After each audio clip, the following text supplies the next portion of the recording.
আসসালামু আলাইকুম সবাইকে ওয়েলকাম করছি যুবরাজ খান আবির। আশা করি সবাই ভালো আছে। চ্যাম্পিয়ন্স লিগের প্রথম সেমিফাইনাল বার্সেলোনা এবং ইন্টার মিলান। বার্সেলোনা সেই 2011 সালের পর থেকে সেমিফাইনালের সেকেন্ড লেগ অ্যাওয়ে ম্যাচ জিততে পারে না। এখানটাতে বার্সেলোনা কিন্তু একটা দুর্বলতা আছে দীর্ঘ এক যুগের বেশি সময়। এবং এই সিজনটা যদি দেখি বার্সেলোনা এক কথায় দুর্দান্ত ফর্মে আছে, ট্রেবল জেতার খুব কাছাকাছি বার্সেলোনা।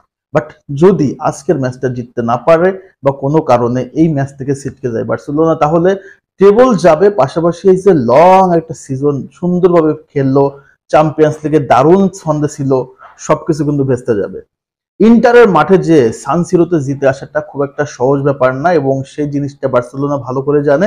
এবং এই জায়গাটায় বার্সেলোনার সবচেয়ে বেশি হতাশ এবং যদি দুর্বলতা বলি, সেখানে বালদে নাই, বালদে ইনজুরিতে, তার সাথে হচ্ছে জুলস কুন্দেও ইনজুরিতে। সো এই জায়গাটায় কিন্তু বার্সেলোনা অবশ্যই পিছায় থাকবে।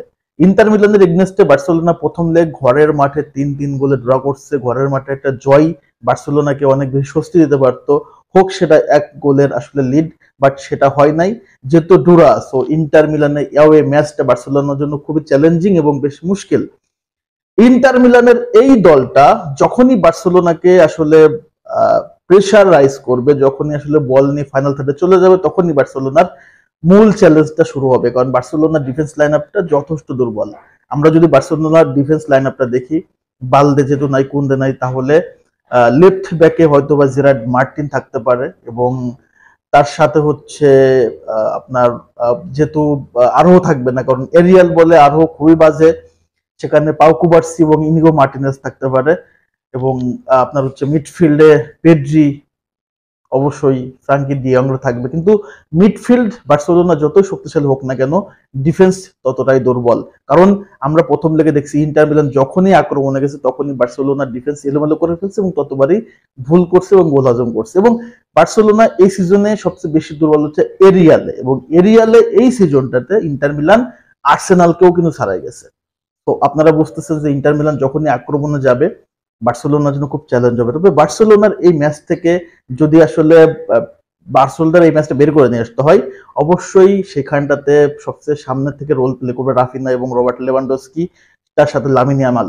রবার্ট লেভানডস্কি শুরু করতে পারবে কিনা সেটা বলতে পারতেছি না, হয়তো বা ফেরান তোরেসকে দিয়ে শুরু করাতে পারে, এবং অ্যাটাকিং মিডে থাকবে হচ্ছে দানি ওলোমো।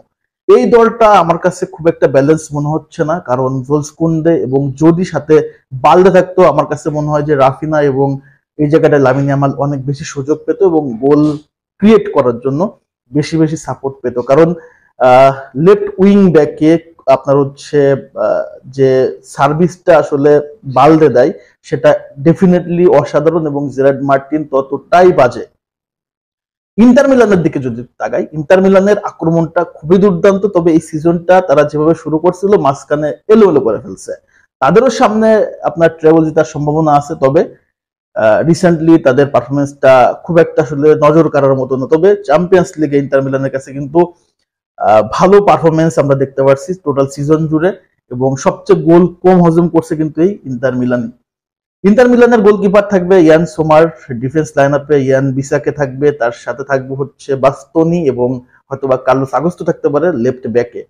মিডফিল্ডে আপনার ইন্টার মিলান যথেষ্ট শক্তিশালী থাকবে, এখানে চুনুলুলু থাকবে, তার সাথে হচ্ছে যদি দেখি ডেমট্রিস থাকবে এবং হচ্ছে ডিমার্কো। এরা কিন্তু আপনার হচ্ছে সেট পিসে দুর্দান্ত, এবং লং শটে কিন্তু তারা গোল করতে পারে এবং সেই অ্যাবিলিটি আছে।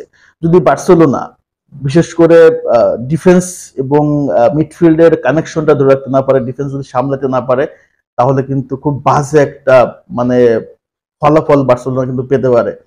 এই ম্যাচটাতে যদি কোনোভাবে আসলে রবার্ট হচ্ছে আপনার রবার্ট লেভানডস্কি যদি থাকে, তাহলে তো ভালো। যদি আমাদের হানসি ফ্লিক আবারও সেম ভাবে প্রথম লেগের মতো ওই যে আপনার হচ্ছে কি বলে এটাকে হাইলাইন ডিফেন্স মেনটেন করে, তাহলে কিন্তু আরো বড় লেভেলের পরীক্ষা দিতে হবে ইন্টার মিলানের ঘরের মাঠে। কারণ যখনই সুযোগ পাবে ইন্টার মিলানের হাইলাইন ডিফেন্স, তখন কিন্তু ভাঙতে, এক্সপোজ করতে টাইম লাগবে না ইন্টার মিলানে। আক্রমণে তুরহাম কিন্তু এক কথায় দুর্দান্ত, এবং আপনারা জানেন যে ইন্টার মিলান যখন সুযোগ পাবে তখন কিন্তু বার্সেলোনাকে একদম দুমড়ে মুচড়ে দিতে পারে, যেটা প্রথম লেগে করে দেখাইছে তারা। তো একটা বিগ ম্যাচ হতে যাচ্ছে, দুটা দলই চমৎকার আসলে শক্তিশালী। যদি আপনার এই জায়গাটায় ইন্টার মিলানের রাইট ব্যাকে আপনার হচ্ছে বেঞ্জামিন পাভার্ড থাকতো, হয়তোবা শক্তি আরো বাড়তে পারতো। তারপরেও দুটা দলই সমান শক্তিশালী, সমান ব্যালেন্স, বাট ঘরের মাটিতে ইন্টার মিলানের, এবং এই জায়গাটা ইন্টার মিলান একটা এক্সট্রা অ্যাডভান্টেজ পাচ্ছে। তো দেখা যাক ম্যাচের রেজাল্টটা কি হয়। তবে আমার কাছে যেটা মনে হয় যে এই ম্যাচটাতে অবশ্যই ইন্টার মিলান ফেভারিট। ম্যাচের রেজাল্ট কিছু হইতে পারে, যদি ম্যাচটা আসলে টাই ব্রেকারে যায় তাহলে এখানটাতে অবশ্যই বার্সেলোনাকে আমি আগায় রাখবো। তো রেজাল্টটা অবশ্যই ইন্টার মিলান চাইবে শেষ আসলে 90 মিনিটের ভিতরে রেজাল্টটা বের করে নিয়ে আসার জন্য, সেমভাবে বার্সেলোনা চাইবে। এই ম্যাচের প্রেডিকশন আমার কাছে মনে হয় যে যদি বার্সেলোনার ডিফেন্সটা হাই ডিফেন্স মেনটেন করে তাহলে বার্সেলোনা কমপক্ষে 2টা গোল খাবে, কমপক্ষে 2টা গোল খাবে। আর যদি ম্যাচটা ড্র করে টাই ব্রেকার পর্যন্ত যায় তাহলে বার্সেলোনা জিতে যাবে। এটা হচ্ছে আমার মতামত। আপনাদের মতামত অবশ্যই কমেন্টস করে জানিয়ে দেবেন। ওকে, ধন্যবাদ। আল্লাহ হাফেজ।